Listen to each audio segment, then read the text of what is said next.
Let's face it, most ancient tombs have been looted at least once. No matter how scary the rumors could have been, most mummies were open too. But one. This is the Bashiri mummy, and it puzzles everyone so much that nobody dares to see what's inside. Meet Howard, but you must know him already if you're into Egyptian history.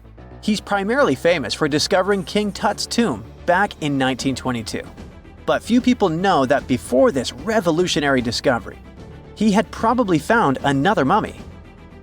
It happened in 1919, and it goes by several names, either the Bashiri mummy or the mummy of Pacheri, or the untouchable one. Some reports say that Howard stumbled upon the Bashiri mummy in Luxor's Valley of the Kings, just where he would later find Tut's tomb. Despite this find, not much is known about this particular mummy. The reason why it's still unharmed in any way is not because of some superstitions, but because nobody is sure that they can undo what they do if something goes wrong. The mummy is so intricately wrapped that researchers never unfurled it for fear of irreversible damage. The golden rule of anyone who works with antiquities: if you're not sure you can't make it better or preserve it unchanged, do not touch it. History knows many examples of ancient relics ruined beyond repair, say Ecce Homo, or smiling statue restoration. The delicate fabric that covers the mummy's face has this cool design that kind of looks like a pyramid. The researchers are not 100% sure, but this might be the only one of its kind with that embalming style. But without knowing the ancient technique, it's next to impossible not to ruin the mummy while unwrapping and wrapping it back. Back in the day, people, both experts and looters, would unwrap mummies for all sorts of reasons, mostly to study them. Luckily, these days, we have advanced tech that lets us check out what's inside a sarcophagus without having to unwrap anything. After taking a closer look at the Bashiri mummy, researchers figured out that it belonged to a man who was around 5.5 feet tall and lived during the Ptolemaic era, which makes this mummy roughly 2,300 years old. The Egypt Museum shared that the X-ray scan also uncovered an inscription of the guy's name, but it's a bit tricky to tell if it says Pacheri or Nenu, adding to the intrigue. The museum also pointed out that the fancy casing the mummy is in features all sorts of decorated scenes. You can see the mummy lying on a bed, flanked by deities Isis and Nephthys, along with the 4 sons of Horus. Plus, there are 2 images of the funerary god Anubis at the feet of the casing. By the way, Bashiri mummy is not the only one that has remained untouched. This is Issa Temkebde, and Gaston Maspero, a French archaeologist, made the decision to leave her mummy untouched, wanting to keep her resting peacefully since she was in such amazing shape. He did mention, though, that her tomb had been raided long ago. Thanks to some X-ray work, we learned more about the mummy. The scans revealed a few artifacts still wrapped up with the wife of a high priest, including amulets around her neck, right arm, and forehead. The X-rays also showed she had some dental issues and arthritis in her knees. While she passed away as an older woman, it's tough to pinpoint her exact age. However, various sources from her son's reign indicate that she was held in high regard in the kingdom. Isitemkebd served as the sister wife of Penejam II. You got me right, they were related by blood and were siblings, but back then it was pretty common to get married this way to preserve the purity of the bloodline. Say that to Habsburg, duh. Their chase for purity only led to inbreeding and the notorious Habsburg's jaw. Right, I guess we should not judge ancient Egyptian rules and morals, but what we can say for sure is that both Bashiri and Isitemkebd were incredibly lucky to stay untouched. The odds were not in King Tut's favor, though. The researchers' work hit him hard. The tomb itself was discovered in 1922, but it wasn't until 1925 that the nested coffins were opened during an excavation. The outer coffin, held together with silver pins, opened up to show another coffin shaped like a mummy, decorated with colorful glass and flower garlands. There were worries about the king's mummy because it had been exposed to moisture. The middle coffin was pretty heavy and didn't have any handles, so they had to be super careful taking it out.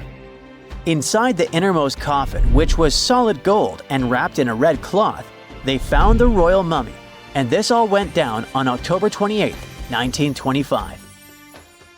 Tutankhamun's mummy, measuring about 6.07 feet, fit snugly into the innermost coffin, which was 6.17 feet long. You can already tell there was a problem, right? Imagine how hard it is to extract something as fragile as an ancient dried-up mummy, especially when there's not much room for maneuver. Plus, the mummy looked sus. It was pitch black.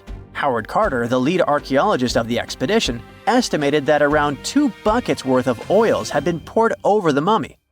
But care had been taken to avoid the mask and feet. It was made to preserve him better.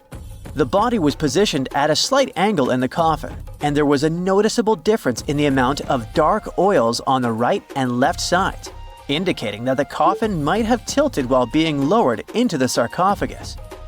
This oil created moisture inside the coffins, and over time, it reacted chemically, which Carter described as a sort of slow, spontaneous combustion, leading to the carbonization of the linen wrappings. Unfortunately, the combination of heat and moisture took a toll on the mummy's trappings as well. The crook and flail fell apart, the resin scarab cracked, and the threads holding the hands and mummy's bands started to decay, making everything quite fragile. Plus, the oils hardened over the years, effectively gluing the mummy and mask to the coffin's bottom. To try and separate the mummy from the inner and middle coffins, they were placed in the sun for several hours, reaching temperatures of 149 degrees Fahrenheit. Despite this effort, the mummy remained stuck, so the initial examination had to be done right where it was. The first part of Tutankhamun's mummy the researchers checked out was his lower legs and feet, meaning they started the examination from the bottom up. As they peeled back the bandages, they uncovered the first of many treasures wrapped up with the king. They took their time to carefully document and photograph everything they found. The inner layers of bandages were in pretty bad shape, mostly turning to dust, making it tough to figure out how everything was originally wrapped. Still, the overall methods matched what was seen in other nobles' mummies from that time. Lots of folded linen pads were used to shape the torso and thighs. The outer and inner bandages were made from fine linen, while the middle layers were coarser. They had some intricate bandaging around the shoulders and chest with a similar style around the groin. Each limb, along with fingers and toes, which were fitted with gold caps, was wrapped separately. Tutankhamun even wore gold foil sandals on his feet. They hoped to separate the mummy from the coffin by removing the outer bandages, but the resins had stuck the body to the coffin. So, the researchers ended up chiseling it out. To do this, they had to cut the torso in half at the hips and disarticulate the arms to continue unwrapping. Each part was treated with hot paraffin wax for stability, and later the hands and feet were reattached with resin. Finally, they used hot knives to detach the head from the mask. To check the teeth, it was decided to make an incision around the jaw and neck, which was later fixed with resin. So technically, the scientists did all they could to preserve the mummy, but still, in a way, it ended up being damaged beyond repair. What do you think? Should they have left it in the coffin? Or did they do the right thing? Let us know in the comments. Egyptian archaeologists made an extraordinary discovery near Cairo just recently. Drumroll, please. The most ancient and most complete mummy yet discovered in the country. Yes, they were keeping it under wraps. The 4,300-year-old mummy was found in a group of tombs close to the step pyramid of Djoser, dating back to the Egyptian Old Kingdom. It was covered in layers of gold. The team also found several other tombs, including one belonging to an ancient Egyptian official and another belonging to a secret keeper who had the power to perform special ceremonies. Another interesting tomb was that of a writer, which featured the largest statues ever found in the area. This vast burial site is also home to more than a dozen pyramids and resting grounds. Probably one of the most famous mummies in the world is that of Hatshepsut. She ruled Egypt like a boss for around 20 years, building all sorts of impressive buildings and creating new trade routes. But when archaeologist Howard Carter found her tomb in the Valley of the Kings, her sarcophagus was empty. However, Carter did find 2 coffins in another tomb, one of which belonged to Hatshepsut's wet nurse and the other to an unknown woman. In 2006, a team of specialists decided to investigate whether that mysterious lady was the queen herself. They found a molar tooth in a wooden box with Hatshepsut's name on it, and when they compared it to a gap in the mummy's mouth, it was a perfect match. Ramses II was a pretty impressive ruler, but it was his mummy that eventually made history. Now, we don't hear too much about his daddy. Okay, I'll stop. Ramses is considered to be the most powerful pharaoh in all of Egypt, as he reigned for a whopping 6 decades. He also lived to be over 90 years old. Now that's pretty amazing, considering the time he lived in. Ramses II supposedly had over 100 offspring too. Talk about a big family. When he passed away, his body was originally buried in the Valley of the Kings, but some sneaky guys tried to rob his tomb of all his treasures. Officials back in the day weren't having any of that though, so they moved his body to a secret location to keep it safe. Fast forward to the 1800s, and Ramses II's mummy was discovered along with a bunch of other rulers and important officials. But it wasn't in the best condition, so archaeologists flew it to Paris to get it, pampered. Problem was, he couldn't just be transported into another country. The only solution available was to give Ramses II his own passport. His occupation was listed as king, and the document even featured his photo. Most mummies aren't necessarily known for having the most hydrated skin. But that of an ancient woman, also known as Lady Di, proves otherwise. No, not that Lady Di. This wealthy lady from ancient times was discovered in an ornate tomb in 1971, and she looked fabulous, if we can say so about a mummy. Thanks to the special conditions in her tomb, like the moisture in the environment and the lack of oxygen, her body was almost perfectly preserved. Her skin was soft, her hair was on point, and she was still flexible. The museum that now proudly displays her mummy also shows a ton of fancy items that were buried with her, like dinnerware and musical instruments. Archaeologists investigated the mummy further and discovered that she passed away from a heart attack at around 50 years old.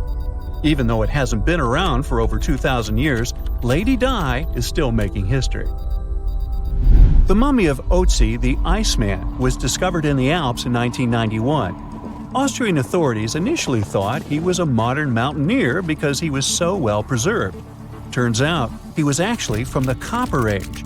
He was found in a mountain pass over 10,000 feet above sea level. Through studying his mummy, we've learned so much about life in Copper Age Europe. For example, we know that he was a native of Central Europe and enjoyed eating meat. He also suffered from arthritis, narrowing arteries, and intestinal problems. But he likely used acupuncture and medicinal herbs to treat these conditions. And apparently, he was pretty handy with tools. He sharpened them just days before his untimely demise. Who knows if he was expecting trouble or just getting ready for some routine work. Now, King Tut and his story is most likely the one that made all mummies famous. This pharaoh passed away at the young age of 19, more than 3,000 years ago. But his mummy is still one of the most well-known in the world.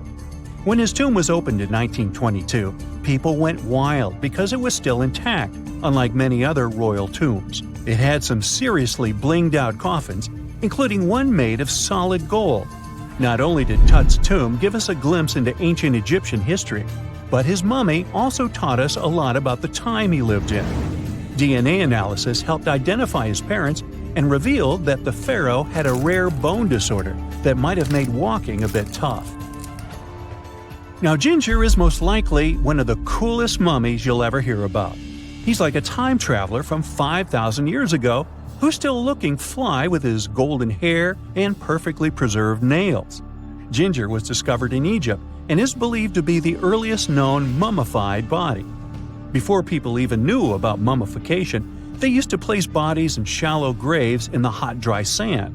And since the sand absorbed all the water, bacteria couldn't reproduce and the body was preserved naturally. Now, scientists are not sure if Ginger's preservation was intentional or not, but since he was buried with some pottery vessels, it's likely that whoever buried him knew some serious preservation techniques. If you want to meet Ginger in person, He's currently chilling at the British Museum. One Dutch art collector bought a statue from Asia and ended up finding a weird discovery. The statue contained a mummy hidden inside. Unfortunately, the body was too fragile to move, so they had to leave it there. The coolest part is that this mummy is over 1,000 years old and was on display for 200 years before being encased in the statue. When scientists did a CT scan, they found out that the mummy was filled with paper scraps covered in writings.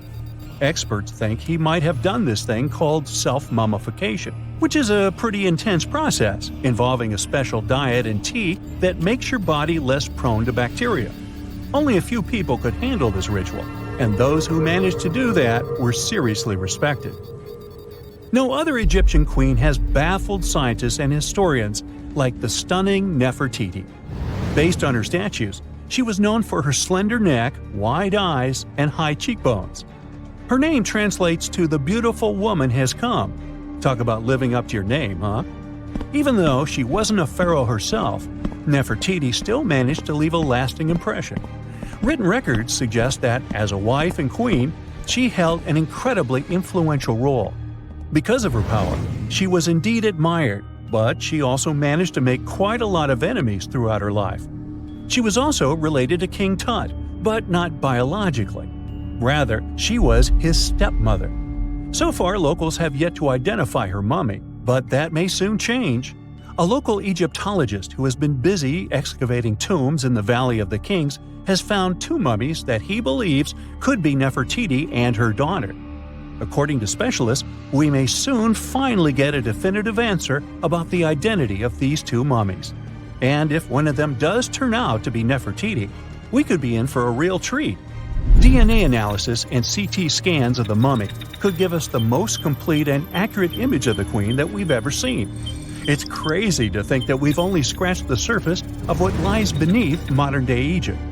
Nefertiti ruled during a time of great power and prosperity in Egypt, but unfortunately passed away in a period of social turmoil, leading to her gravesite being lost. Now, where's my mummy? In November 1922, a boy walked through the desert mountains of Egypt and discovered some ancient steps carved into the rock. Subsequently, this find became one of the world's largest and most significant archaeological discoveries. This step was part of Tutankhamun's untouched tomb. Archaeologists found about 5,000 ancient objects, including jewelry, fabrics, painted vases, and funeral masks. You've probably seen one of them. It has become one of the most recognizable attributes of ancient Egypt. More than 100 years have passed since then, and now humanity has finally become close to another large-scale discovery, the tomb of Cleopatra. This queen was the last active ruler of the Ptolemaic Kingdom of Egypt, who sat on the throne from 51 to 30 BCE. There are many ancient records about Cleopatra, her reign, and her unusual personality, but until now, no one has discovered the secrets about her passing away in the burial place. So, one archaeologist, Dr. Kathleen Martinez, has been studying ancient records and temples around Alexandria for decades, and concluded that the tomb of the queen should be located under the ancient city of Taposiris Magna, founded in 280 BCE. It was a big city on the northern coast of Egypt, where tens of thousands of people were engaged in trade and industry, and it seems that Dr. Martinez's guesses turned out to be correct. She and a group of archaeologists have discovered a secret underground tunnel near Alexandria, with a length of about 0.8 miles. It was cut into the rock under Taposiris Magna's temple. During further excavations, they found many things that indicate Cleopatra's tomb lies in the tunnel's depths. It's also possible that she is buried there together with the Roman commander, Mark Antony. According to ancient records, Cleopatra and Mark Antony loved each other and together opposed the Roman Senate, which declared Antony a traitor. The fact that natural disasters have occurred on the territory of Taposiris Magna for thousands of years can complicate the excavations. Earthquakes and floods destroyed the city and possibly flooded its underground tunnels. But archaeologists hope the ancient tomb remains untouched, and that it hides many treasures and records about the royal life of ancient Egypt during the reign of the last dynasty. There's a chance that excavations will go underwater and in the mud. This will require much time and funding, but archaeologists are sure it's worth it. Anyway, it's too early to say that Cleopatra is really buried there, but scientists have found many things in the tunnel that confirm this, including clay pots, dozens of coins with the image of Cleopatra and Alexander the Great, as well as a bust with the image of the Egyptian queen. Cleopatra is still one of the most popular personalities in Egypt, on an equal footing with Ramesses III and Tutankhamun. She inspired many films, paintings, and books, but what made her so popular? She became famous for her inconsistency. She was a beautiful, intelligent ruler who pulled Egypt out of the crisis and made it a prosperous power. Medieval Arabic texts say she knew chemistry, mathematics, and philosophy, and may have written several scientific books. She knew several languages and had excellent diplomatic skills. At the same time, there are many legends that she was a femme fatale who drove many men crazy. However, there's no evidence that her beauty was incomparable. The image of a stunning model was created by Hollywood when it made several films where famous actresses performed the role of Cleopatra. And the Roman Emperor Octavian, the adopted son of Julius Caesar, specially created the image of Cleopatra as an insidious seductress because he was her enemy. Even though she was born in Egypt, Cleopatra wasn't an Egyptian. Her ancestors were Greeks, among whom was one of the generals of Alexander the Great. However, the people of Egypt loved her. She learned the language and was very sensitive to the traditions of this country. She knew the history, mentality, and customs of ancient Egypt well. She raised the level of its economy and strengthened its status as a world power. Much of this was made possible thanks to her cunning and impressiveness. She loved theatrical performances and lavish celebrations. She knew how to surprise people and put on a show. But behind the exterior image of a luxury lover was an intelligent and calculating ruler. Ancient Egypt was a rich, luxurious country, and Cleopatra did everything to increase its wealth and strengthen its position in the international arena. For example, she was once in conflict with her brother Ptolemy XIII. The queen knew that she wouldn't be able to resist him, so she decided to attract Julius Caesar to their side. The Roman emperor arrived in Alexandria, where Cleopatra wanted to meet him, but Ptolemy knew about her plans and was about to prevent her from coming to Caesar. Then, instead of a rich and noisy arrival, Cleopatra decided to make her visit inconspicuous. She wrapped herself in a carpet or linen bag the emperor's servants carried into Caesar's private chambers. Cleopatra emerged from the carpet and impressed the Roman emperor with her beauty and determination. As a result, they fell in love with each other and became close allies. After some time, she impressed another influential Roman for diplomatic purposes. She arrived to meet Mark Antony on a golden barge with purple sails and silver oars. Cleopatra was dressed in the image of Aphrodite and sat under a magnificent canopy. Her servants dressed like cupids and were blowing her fan and burning incense. But Cleopatra created such a show for a reason. She knew that Antony revered Greek mythology and considered himself the embodiment of Dionysus. As a result, he was so impressed with this woman that he ended up marrying her. Cleopatra defended her crown, strengthened her alliance with Rome, and bore Antony 3 children.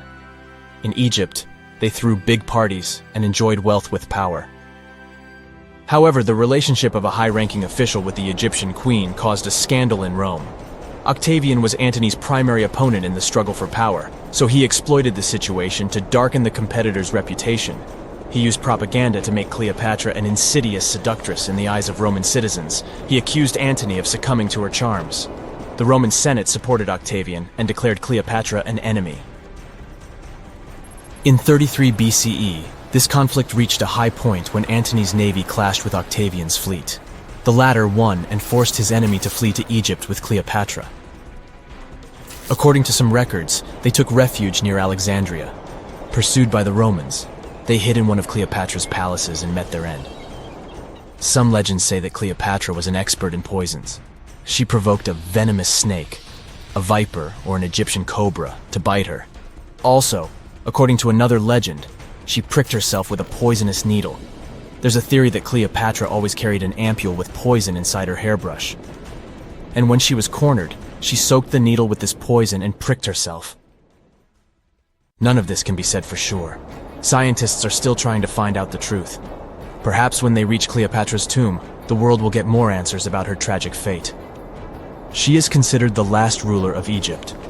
After her passing, Octavian plundered her palaces and temples and returned to Rome, where he became the main emperor. He successfully ruled the country and expanded its borders. His reign ended when he turned 75.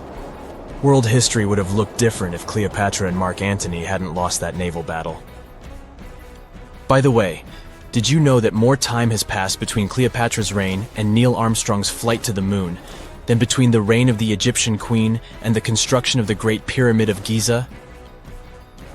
Armstrong took a step on the Earth satellite in 1969, 38 years after the birth of Cleopatra. And the construction of the pyramid took place in 2560 BCE. Imagine how long the history of ancient Egypt is. Cleopatra is closer to us in time than to the pyramids. You're digging in Egypt's famous Saqqara necropolis, also known as the ultimate VIP graveyard for pharaohs, when suddenly you find a giant pink door hiding something no one knew existed. Behind this giant stone door, one that wasn't supposed to open, by the way, you find a lost tomb of Egyptian royalty. Alright, history lovers, it's time to buckle up because archaeologists just pulled off something straight out of an Indiana Jones movie. Let's travel all the way to Saqqara, one of Egypt's most mysterious and treasure-packed ancient sites. The star of the show? The prince you've probably never heard of, Prince Userefre, son of King Userkaf. No one important, just, the founder of Egypt's 5th dynasty. No big deal. But the way his tomb was discovered. It all started with a massive door, made of pink granite, no less. But this isn't just a regular stone slab. This thing is about 14 to 15 feet tall and 4 feet wide. A giraffe could easily walk through it. This door is also definitely heavier than your neighbor's SUV. But here's the twist. It wasn't a real door. It was a false door, a symbolic gateway meant to allow the spirit of the deceased to pass between the world of the living and the afterlife. Normally, that's where the story ends. After all, false doors are common in tombs. But this one was extra special. You see, false doors were usually made out of limestone, which was pretty common and found everywhere in Egypt. To build one out of red or pink granite, people had to bring these rocks from a quarry located 400 miles away. And you can bet this wasn't a cheap trip. According to Egyptologists, this is the first time a false door of this size and material has ever been found in Egypt, making it a totally unique piece of architecture. Aside from being super expensive, this one had a surprise behind it too. When the team of researchers investigated further, they realized that this false door actually hid a real entrance. And what did it lead to? A hidden tomb, packed with statues, relics, and secrets from over 4,000 years ago. The tomb belonged to Prince Userefre, but you can call him Wasar-Efra, or Wasar-Efra too. Despite being totally erased from history, this fella was no minor noble. The hieroglyphs on the pink granite door listed him as the hereditary prince, governor of Buto and Nekeb, royal scribe, minister, judge, and priest of chance. Phew! He was like the ancient Egyptian version of Daenerys Targaryen. These inscriptions not only identify his political and religious roles, but also suggest he held significant power in Lower and Upper Egypt, bridging both regions through his titles. One title in particular, the Priest of Sekher, links him to the deity of the necropolis, the one with the falcon head. This god was the patron of the living and god of the dead at the same time. So I guess the Forgotten Prince was sort of a big deal, considering that his tomb was placed in such a prestigious location within Saqqara. What's even more mysterious is that Prince Userefre doesn't appear in official king lists or royal family trees. which makes us wonder if he passed away before he could rule, or if his legacy was deliberately erased in one of ancient Egypt's classic political dramas. Some scholars now believe his erasure might be connected with shifting religious or political power struggles during the early 5th dynasty, especially as his father Usarkaf was reshaping Egypt's religious order. And speaking of his father, King Usarkaf was a total game changer. He wasn't just the founder of the 5th dynasty. He also kicked off a religious revolution by promoting the sun god Ra over older deities. That's right, Usarkaf built the very first sun temple at Abu Sir, setting off a dynasty-wide obsession with solar worship. After Usarkaf wrapped up his short but revolutionary reign, a whole lineup of pharaohs took the stage. Sahure, Nefertiti, Nusret-ini, basically the boy band of the 5th dynasty. And these guys were all about two things: building pyramids and making money. They weren't just stacking stones, they were expanding Egypt's influence, opening up trade routes to far-off lands, and blinging out their temples like it was nobody's business. Back in the tomb, things got even cooler. There was a beautiful red granite offering table covered with inscriptions detailing ritual foods, like an eternal menu for the afterlife, because they believed the deceased could magically eat this food. Fun fact, it was the funerary priests and their families that actually ate the food. There were also pottery shards, amulets, and painted walls, but the real showstoppers were the statues. And this is exactly where things get weird, in a good way. The team found statues of King Djoser, the guy who built Egypt's first pyramid, his wife, and their 10 daughters, inside Prince Usarrefre's tomb. Hold up, Djoser lived a few centuries before Usarkaf, so what were his statues doing there? Turns out, scientists don't really know. These statues were built during the reign of King Djoser himself and probably belonged to that first ever built pyramid. Experts believe these statues were probably relocated during the 26th dynasty, thousands of years after Djoser, maybe to protect them from destruction, or maybe because they were still venerated. Basically, ancient Egyptians were hoarders, but classy ones. Scientists also know for a fact that some engravings and statues found there were made way later, which means that this tomb probably turned into a deposit for fancy stuff. Or maybe this was just really ancient interior decorating. Anyway, that wasn't all. There was another pink granite entrance on the eastern side of the tomb, with inscriptions linking back to King Nefertiti, another 5th dynasty pharaoh who also tried to build his own pyramid, but failed. And near this second entrance, archaeologists found something never seen before in Saqqara: a set of 13 pink granite statues, all sitting in a row on a high-backed bench, like they were waiting at the DMV of the afterlife. Some had elevated heads, probably representing the prince's wives, while others were missing their heads entirely. One black granite statue was found upside down. Maybe it had taken a tumble sometime during the tomb's long, quiet centuries underground. According to archaeologists, the positioning and head shapes suggest that these statues followed a strict social hierarchy, with the central figures likely representing higher status individuals, while the headless ones might indicate unfinished work or later vandalism. And speaking of black granite statues, another one was found standing proudly inside the tomb. Based on its design and inscriptions, it looks like it was placed there during the 26th dynasty, the same time those Djoser statues were probably moved in. This suggests the tomb didn't just sit abandoned, it was reused, adapted, and maybe even honored by later generations. And by the way, black granite was associated with Osiris, the god of the underworld, during the late period, which means that this statue's presence is a clue that the tomb was a ritual space long after the prince's death. All of this, giant granite doors, surprise statues, reused tombs, adds up to a truly thrilling find.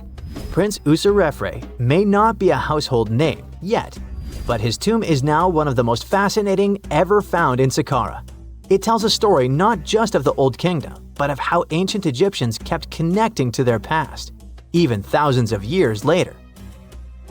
So, what does it all mean? Why hide a tomb behind a fake door? Why pack it with statues from different eras? And who exactly was Prince Userefre? These are the kinds of mysteries that keep archaeologists digging and keep the rest of us fascinated. In the end, this discovery isn't just about one tomb, it's about how much is still waiting beneath the sands of Egypt. As more gets uncovered, we're reminded again and again that ancient history isn't gone. It's just sleeping behind massive pink granite doors.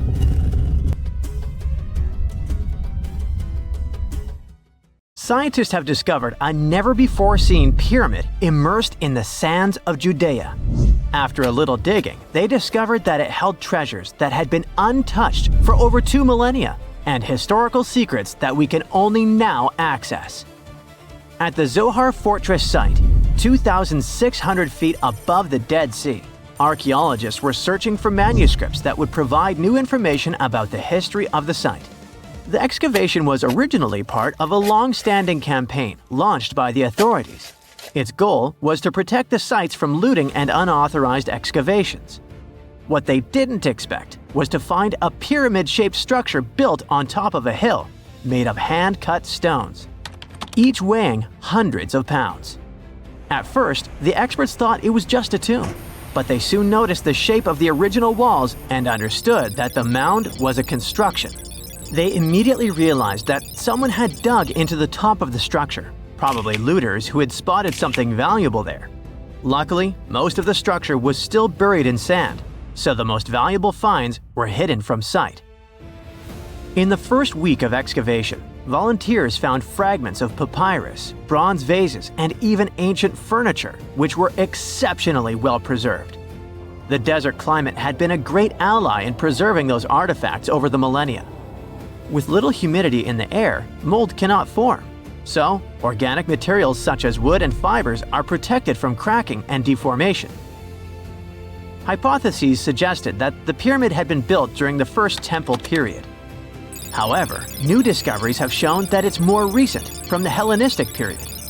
Considering this and the fact that the structure dates back 2,200 years, it's believed that it probably appeared shortly after the death of Alexander the Great, the famous ancient Greek king of Macedonia. At that time, his generals divided the former Seleucid Empire. Ptolemy took control of Egypt and the surrounding regions, including the Dead Sea area, while Seleucus took control of the north, which is now part of the Middle East. It's still not known for sure whether the pyramid was built under the rule of the Ptolemaics or the Seleucids. Both Ptolemaic coins and coins from the Seleucid kingdom have been found at the site. Even so, many scholars believe it was built when the region was under Ptolemaic control. Evidence also suggests that the building, despite its longevity, collapsed at some point. But that's not why it was abandoned by the ancient Egyptians, which begs the question of what purpose it was built for. Some believe it was used as a tomb due to its picturesque location on top of a hill. Others believed it may have served as a historical monument. However, one of the strongest theories is that the pyramid was a guard tower, protecting an important trade route along which salt and bitumen resources from the Dead Sea were transported to coastal ports. They also believe it may have been used by Ptolemaic officials to collect taxes from travelers. It would be something equivalent to our modern-day toll booths, or even port inspection agencies. Although the contents of the papyrus documents remain a mystery, it seems very likely they were written using the Greek alphabet, and some experts believe that they may have been tax documents, which would make perfect sense, given the theory that the pyramid was a guard tower. The team calls it a fascinating historical mystery that the dig is helping to unravel, but the find is just a grain of sand in an entire desert. The dig is part of a larger project that's been going on for a long time, and in the last 8 years alone, it has scanned 111 miles of desert cliffs and identified approximately 900 caves within that radius. Using rappelling equipment, advanced technology, and specialized documentation methods, archaeologists discovered thousands of rare items, such as hidden scrolls, woodworking tools, carpets, leather goods, and even treasures. For them, the Judean Desert is an ancient vault just waiting to be opened to reveal its secrets. A few years before they found the mysterious pyramid, they discovered a cave that had served as a refuge for Jewish rebels almost 1900 years ago. The site was about 262 feet from the top of a cliff, and because of its difficult access, it hadn't been explored yet. Inside, they found previously unpublished fragments of the Dead Sea Scrolls that contained religious passages written in Greek. 11 lines of text were reconstructed thanks to the good condition of the papyri. So, scientists were able to identify their etymological content. Probably the best thing, there was no problem with preservation.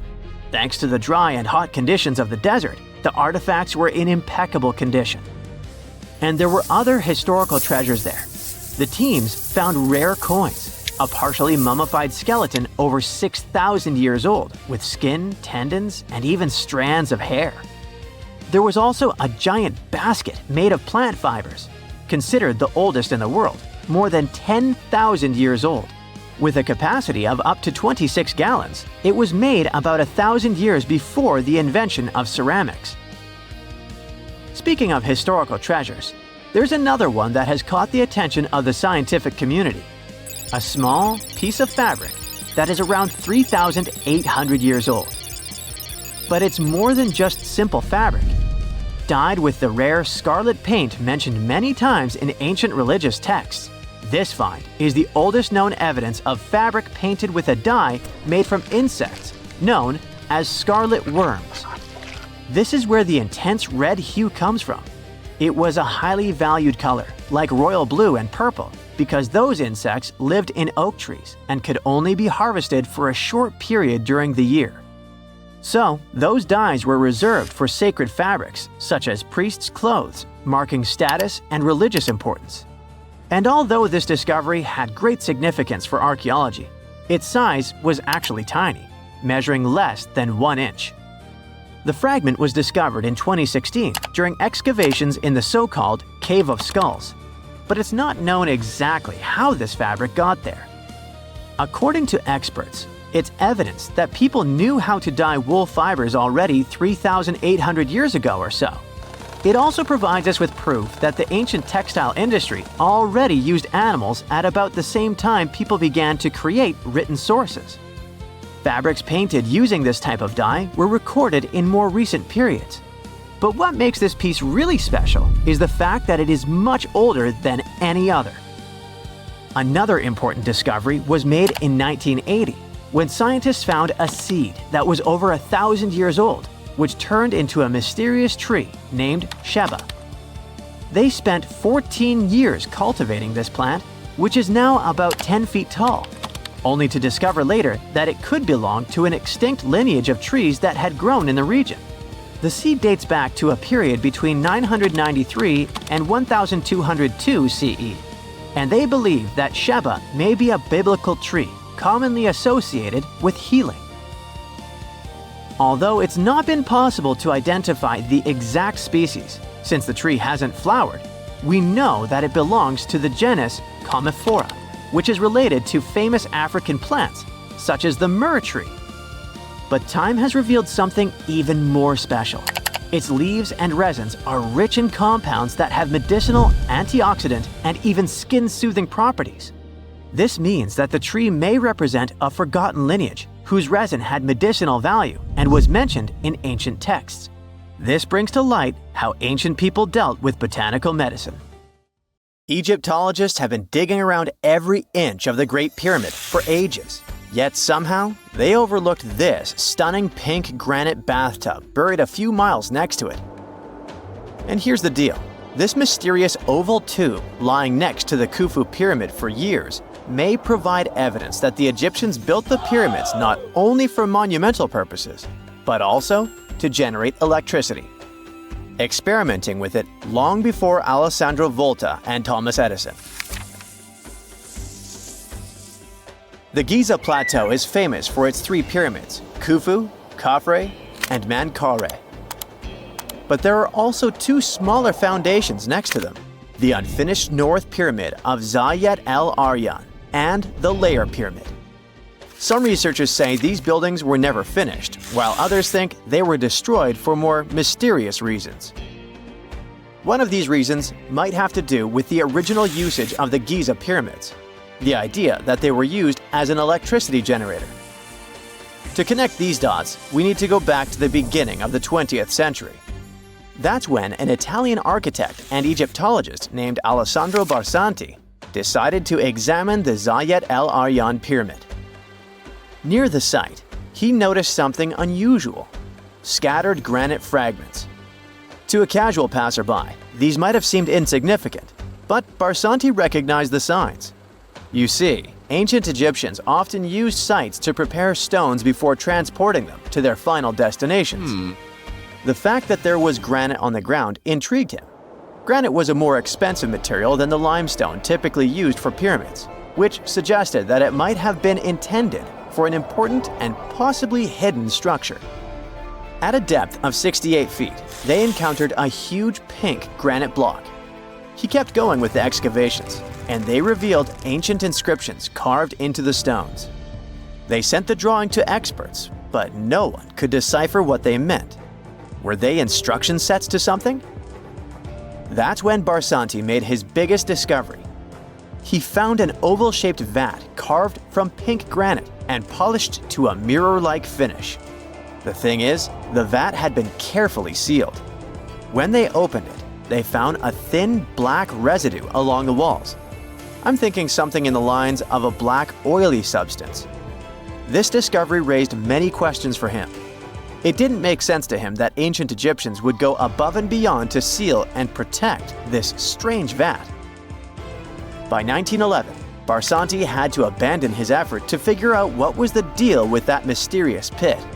But his findings intrigued researchers all over the world, and they've got their own opinions about it.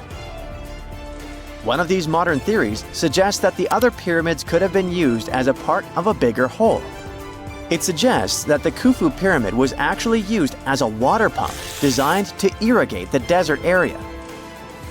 Apparently, the pyramid's internal chambers would function as a hydraulic system. In the 1990s, an engineer took this theory seriously and studied the pyramid's subterranean chamber. Surprisingly, he found actual signs of water damage. Apparently, the pyramid generated powerful compression waves, aka pulses, that could create electricity. This raised an important question. Could the ancient Egyptians have used the pyramids as a generator in order to produce electricity? On paper, that was proven to be possible. But hey, agreeing on the original use of the pyramids is probably one of the most difficult things in the world. So, we're still not 100% sure about this. Apart from that, Egypt is a playground for important discoveries regarding humanity's past. I mean, scientists have just discovered what looks like a cosmic command center, similar to that room from the Doctor Strange movies. They discovered an L-shaped astronomical observatory, measuring around 9,000 square feet, dating back to the 6th century BCE. Definitely the first and largest of its kind from that era. The mud brick structure housed tools used for calculating dates related to ancient Egyptian rites, royal coronations, and agricultural plans. This observatory is located in the archaeological site known as the Temple of Phuto, just 50 miles east of Alexandria. It's pretty impressive. The structure was designed so that you'd get inside the room through an east-facing entrance. This way, you'd get to see the sunrise. Once inside, you'd find a pretty huge shadow clock, used to tell time by tracking the movement of shadows inside the room. This variant of a sundial clock was nearly 16 feet long. That was quite an exciting discovery. Another interesting one was that scientists and Egyptologists have discovered the first ever pregnant mummy. Now, even if we know quite a lot about mummification processes, we keep making discoveries that open new doors into the lives of ancient Egyptians. It took so long for someone to find out this mummy was expecting at the time she was embalmed because she was placed in a male's coffin. More specifically, a male priest.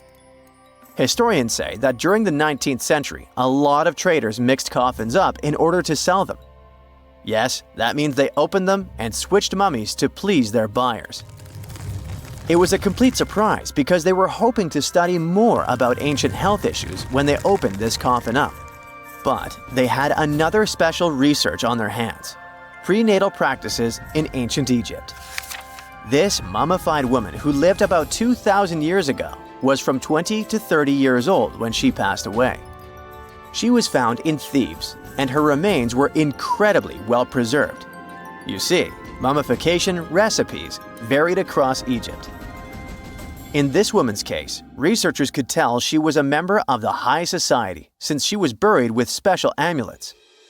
But since mummification methodologies differed so much between cities and time periods, they still have to dig further to understand why she was embalmed along with her baby. Speaking of mummies, scientists were digging up a final resting place in Saqqara, also in Egypt, and they unearthed two embalming workshops. One was for humans and the other for sacred animals. Apparently, the workshops date back to about 2,400 years ago. They were equipped with stone beds, clay pots, and ritual vessels. Everything you needed to mummify. But that's not all. Archaeologists also stumbled upon cheese stored in jars behind tombs that were over 3,000 years old. Yep, cheese. This shows that the ancient Egyptians were pretty savvy when it came to preserving food, too. They knew how to store stuff for the long haul, not just the mummies. It really shows how they applied their preservation skills to both food and bodies, giving us a glimpse into their impressive technological know-how. Scientists have also found one of Egypt's oldest complete mummies, and to their surprise, it was completely covered in gold. You see, Egyptian mummies covered in gold are already a rare thing, but they weren't expecting it to be the oldest one ever found.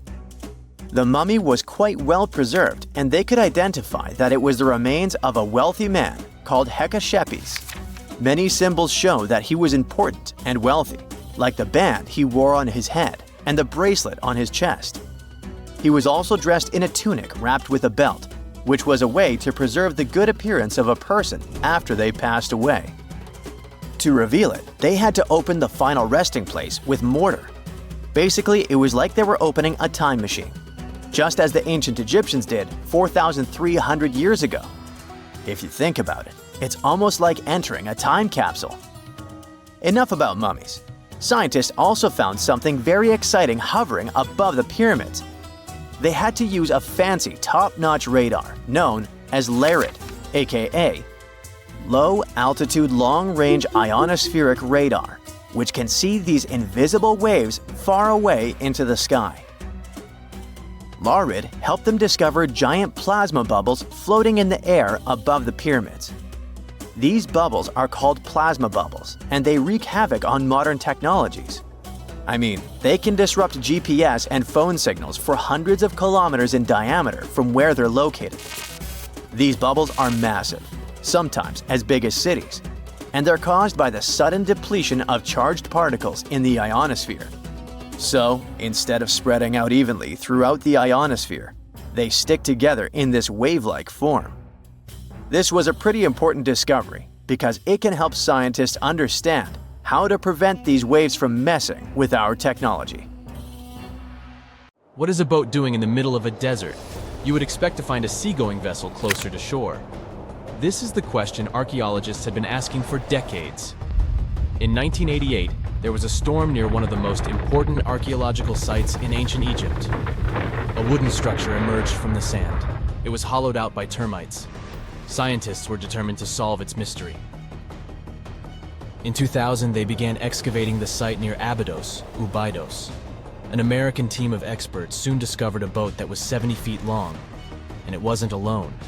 In total, there were 14 boats neatly resting next to each other. It was impossible to completely dig out the boats because of their poor condition. Luckily, the wood was preserved enough to get a sample. Analyses revealed that the boats were around 5,000 years old, the oldest fleet in human history to this date. The time of their construction predates the pyramids at Giza by half a millennium. Each ship of the fleet rested in a vault that matched its dimensions.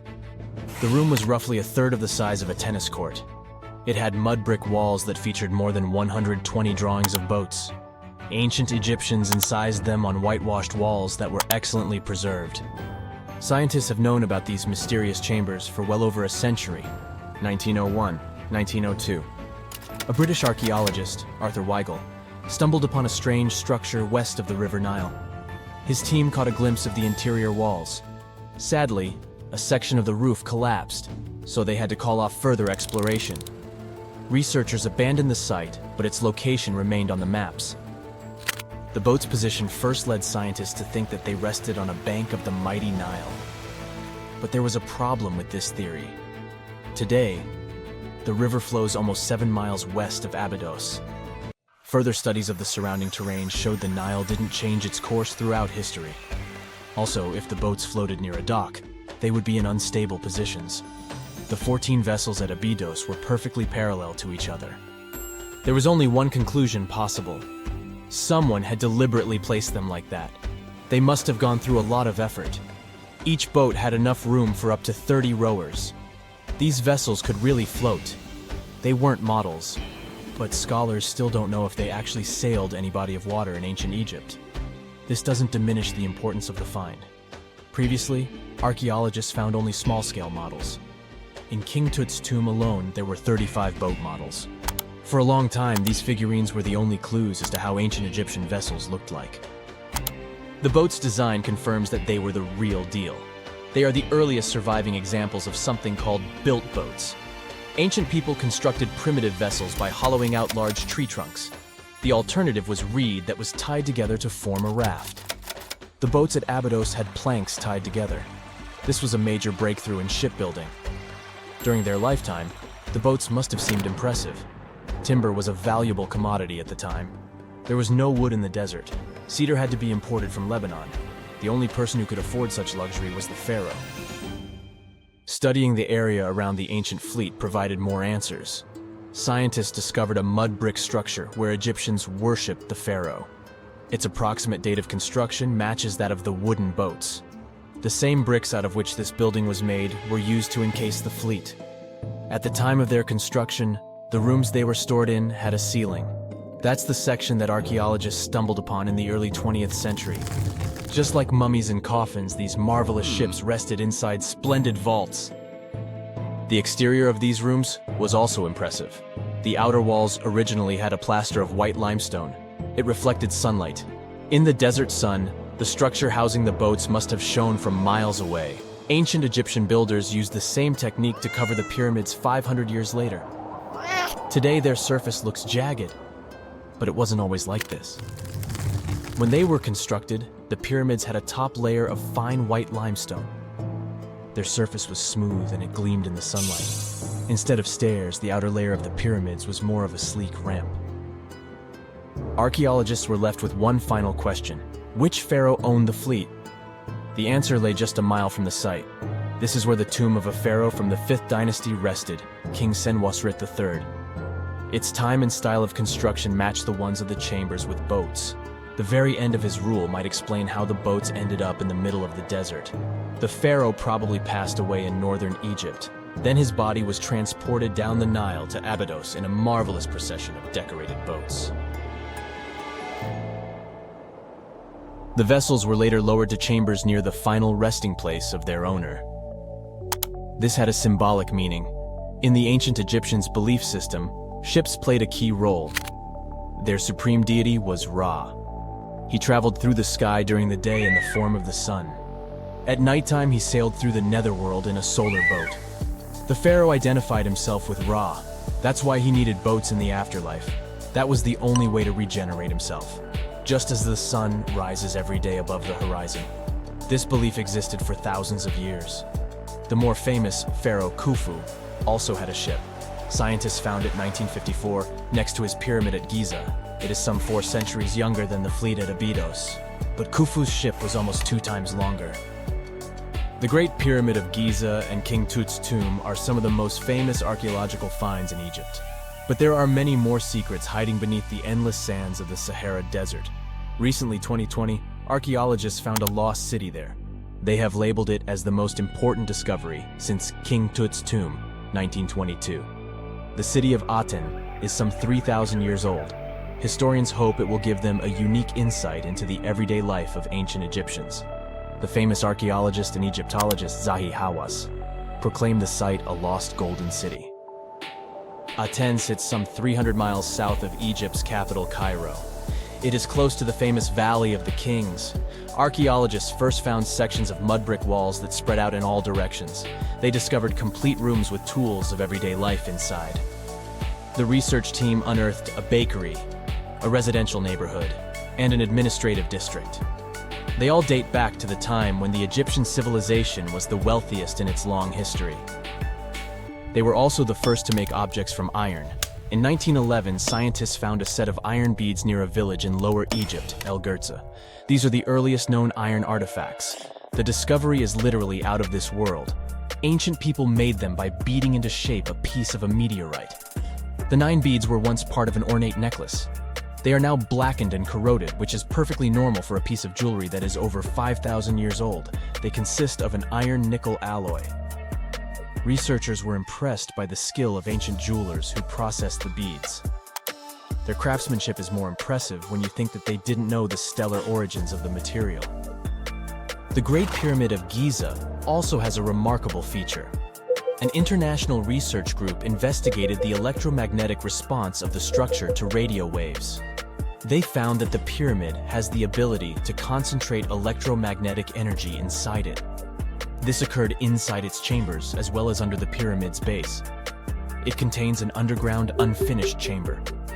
It seems that the electromagnetic response is connected with the properties of limestone, the Great Pyramid's main building material. The research results might have a practical application. The way solar cells and nanosensors function could be improved by this remarkable find. Secant, cosine, tangent, sine, 3.14159. Yeah, that was the cheer we heard coming from the trigonometry club back in the day. For the rest of us in math class, terms such as sine, tangent, and pi were just bewildering. Who invented these and why? Was their only purpose to make it harder for students? Well, not quite. Trigonometry was invented by the ancient Egyptians. They needed this knowledge to construct pyramids, and they did a pretty good job too. The Great Pyramid in Giza still stands today, some 4,500 years after it was built. No recalls either. So let's get out of that classroom and on a journey through time to reveal the secrets behind the ancient Egyptians' precision. Here you are, standing on the Great Pyramid's construction site, some 9 miles from Cairo. Well, the city still isn't there, as you're surrounded only by the desert and teams of construction workers. They're transporting large stone blocks weighing 2.5 tons each. They're inside a wooden sled that sits on large rollers. A crew of 8 men rolls these blocks along the ground. You immediately think of the rollers on a supermarket cash register. The principle is exactly the same, but the scale is greater, much greater. Scientists estimate that the Egyptians used 2.3 million such blocks in the Great Pyramid alone. And the block in front of you is one of the lighter ones. The heaviest of them weighed up to 15 tons. But where did all these blocks come from? Most of them originated from quarries around Giza. It's not that impressive, you think, but wait until you hear how ancient engineers transported the granite used in construction over 500 miles to the pyramid. There were no railways or highways back then, but the mighty Nile was always there. Researchers even believe that the Egyptians dug a canal to connect the Nile directly to the pyramid's construction site. All they had to do then was to wait for the flood season to begin, and voila! The rising water levels floated the heavy stone blocks for them. But how did they lift the enormous stones on dry land to stack them up to the top? Did they use oversized cranes? Well, ancient Egyptians worked around this problem, literally speaking. One of the workers is now pointing to the giant ramp going around the pyramid they're building. This is how a mountain road zigzags its way to the top. If the ramp went directly to the top of the pyramid, then workers couldn't pull the stone blocks along it. It would be too steep. Scientists have calculated that 8% could be the maximum incline. So ancient Egyptians just extended the ramp around the pyramid. Again, these are all theories, as the ramp could have been inside the pyramid, as some researchers suggest. The exact building method is still a mystery, guarded by the Sphinx. That's its real name, right? Wrong. as the Great Sphinx is just the statue's alias. You know, the name writers take when they want to hide their true identity, or a singer's stage name. The Sphinx's real name, translated from Egyptian, means Horus in the horizon. That was the name for the Egyptian deity of the sky. The trail of mystery doesn't end there. As a man walks past you with a bucket of paint, he's going to add a touch of color to the Great Sphinx. Researchers found specks of this red color next to its ear. That was some strong paint, as it survived for thousands of years. You are now standing straight in front of the Sphinx. You look up. It's very tall, right? 66 feet to be precise. Now resist the urge to take a selfie. You can do it. Now you notice something else. It looks like the Sphinx is in the center of a giant triangle in the back. That's one side of the Great Pyramid. And no, your eyes are not playing tricks on you. The Sphinx really does sit in the center of the pyramid's lateral face. Here's where math comes in handy. A pyramid has 4 sides, called lateral faces. There's also a 5th face, the base, but that's not visible. It's, wait for it, face down. The Sphinx has one last mystery to reveal: its age. Scientists agree that Pharaoh Khafre built the Sphinx. He ruled after his father, who had built a great pyramid nearby. So both structures were finished around the same time. Let's talk about numbers again. You've heard of Cleopatra, the Egyptian princess described as a woman of great beauty. Hello? She saw the pyramids, but she lived closer to the time of the first iPhone than the time of the people who built the pyramids. Fascinating, right? You can see thousands of people around you. They're working hard to build the pharaoh's tomb. But how many of them are there exactly? One Greek philosopher estimated there were as many as 100,000 workers. Seems like an okay number for such an enormous structure, but it can't be true. Science simply can't back up this number. Egyptologists put the total number of workers at 30,000. And yes, Indiana Jones was one of them, at least on the big screen, but he showed up late. Egyptologists know a lot about the pyramids, but not everything. Not because they don't want to, but because they haven't yet dug up enough evidence. They can only guess how the building process went.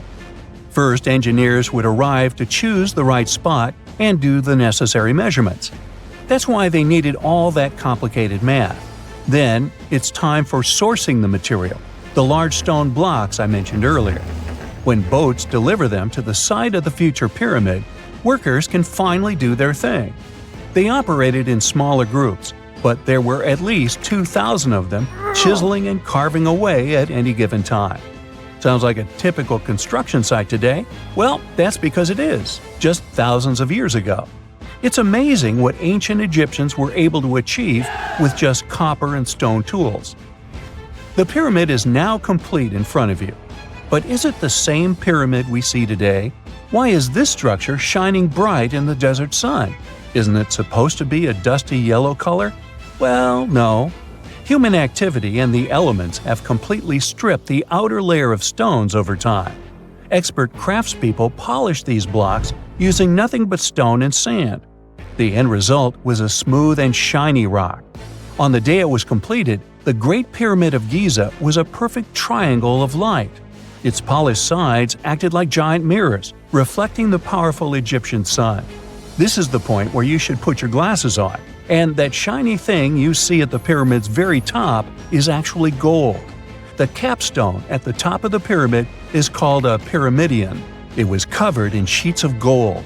As you can guess, these were the first stones to disappear. Let's make another stop before we get you back to your classroom. We travel to the British Isles, and no, Stonehenge isn't our destination. It is Newgrange in County Meath. Scientists estimate that the ancient peoples of Ireland built this stone monument around the year 3200 BCE. This makes it older than both Stonehenge and the Great Pyramid in Giza. The function of the circular mound in Newgrange is the same as the one of the Great Pyramid and equally mysterious.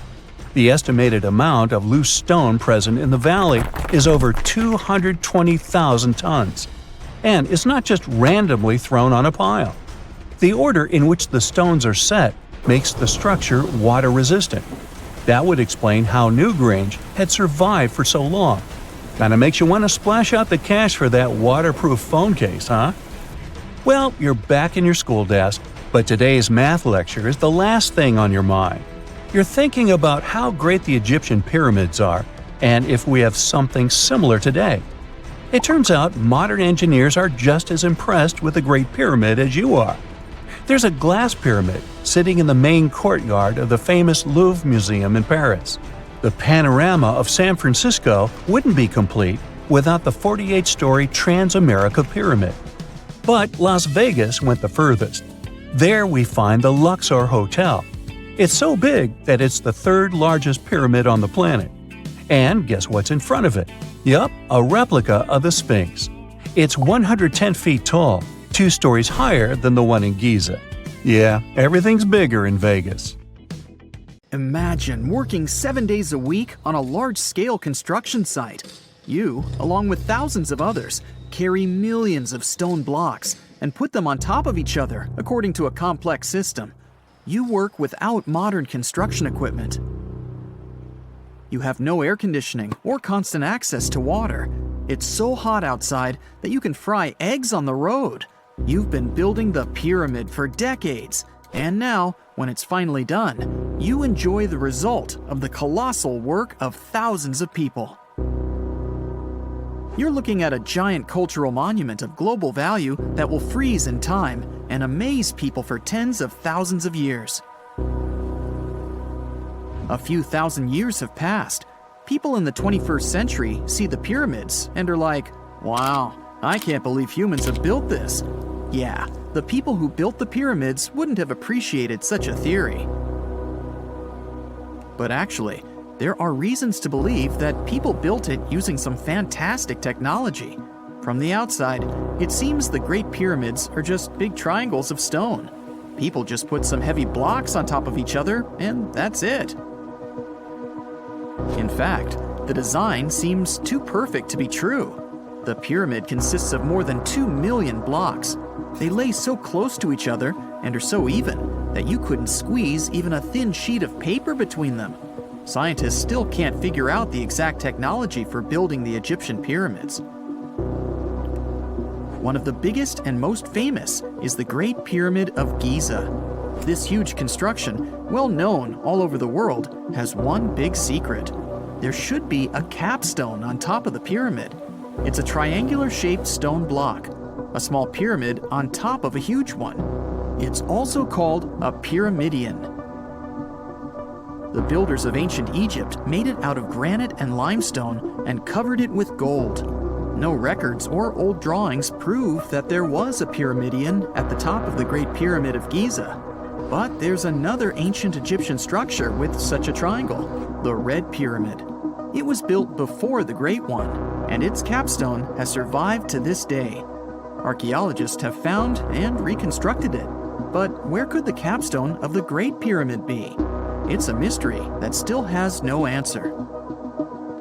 Some are sure that some thieves have stolen it from the top.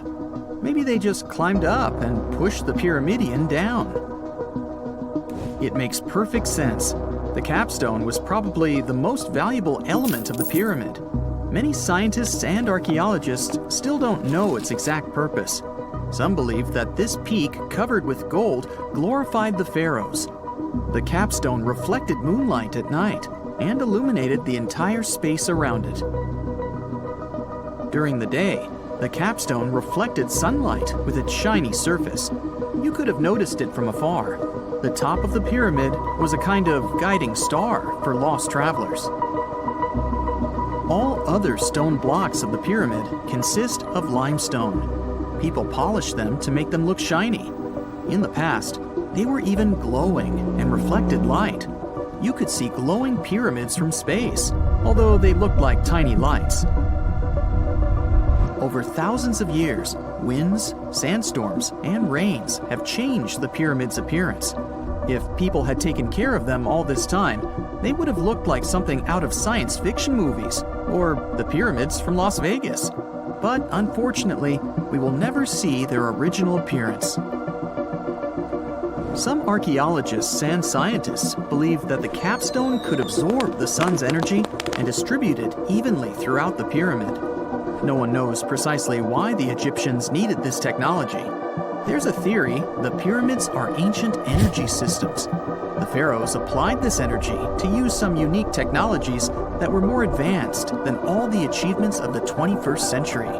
And the triangular shape of the pyramids was ideal for boosting this electromagnetic energy. In theory, solar radiation, or electromagnetic forces, accumulated at the top of the pyramid, filled the inner rooms, and then went down the walls to the base. Any surface distortion could prevent the flow from spreading, so they had to create a perfectly smooth surface. That's why they installed the blocks so that nobody could squeeze a needle or razor blade between them. Many people believe in this theory because they built the pyramids from limestone. This material can hold energy inside itself. In the inner part, they created granite deposits to cause air ionization, that is, to create an electric charge. They also dug channels under the pyramid for water to transmit electricity. And at the top, they put a gold capstone, the best conductor of electricity. So, this is how you get a great power generator. Different cultures used similar technologies to create electricity all over the world. But these are all theories. If it had been working, humanity would have used these technologies today. There are mentions of the metal industry, chemistry, engineering, physics, mathematics, and astronomy in some ancient records. Most scientists don't believe in all these things.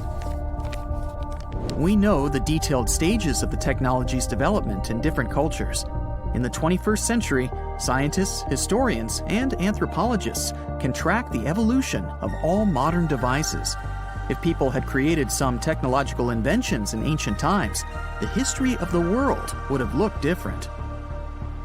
Perhaps all the achievements of antiquity could have been wiped off the face of the earth by global cataclysms, and it can happen to us. Just imagine how people would dig up a laptop in 5,000 years. Perhaps they wouldn't understand what kind of device it is. Another Egyptian wonder surrounded by mystery is the statue of the Sphinx. The Egyptians carved it out of a single massive piece of limestone about 4.5 thousand years ago. But scientists still don't know the exact date of its construction or who built it. People painted the Sphinx in different colors, so it looked much brighter and more vivid in the distant past. It was shining just like the Great Pyramids. Anyway, time hasn't only changed its appearance, but its name too. Initially, the Egyptians called it Hora-Mekhet. The Greeks renamed it the Sphinx about a few hundred years after it had been built.